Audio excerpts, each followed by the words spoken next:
Every wall in Eliodora Noguea's living room tells a story. They are filled with happy memories from a moment when her family was complete.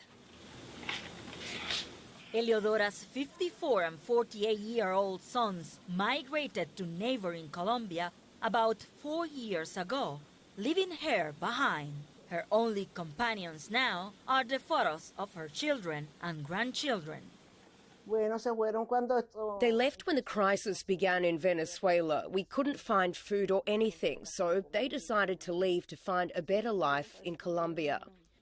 The 77-year-old pensioner struggles to buy food and medicine. As the head of the household and the eldest, she remained at the family's home in the hope that her children would have some place to return to.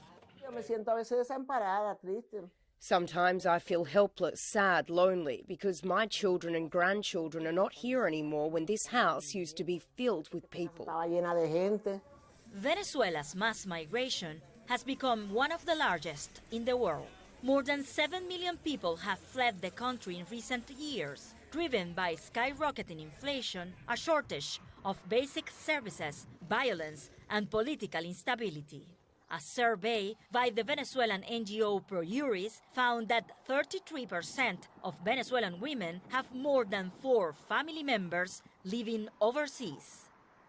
And Venezuelan women are the ones bearing the burden of the crisis amid low incomes and depending on remittances sent from relatives abroad. The priority for them is to make ends meet and take care of their children. Due to the general deterioration of basic services in Venezuela, it is usually women who assume the role of provider at home. Daily tasks often fall to them, like procuring water for the home. Human rights experts say domestic chores make it harder to find paid work, pushing many women into poverty. If we take a look at the number of the population living in poverty, the largest number of households in poverty are headed by women. And in the majority of cases, women are left in charge of the household because their partner left the country. Eliodora, like many Venezuelan women, has been left alone. But in spite of all the difficulties, she's hopeful for better times ahead. And before she dies, a chance to be reunited with her family once again. Maritrini Mena, CGTN, Caracas.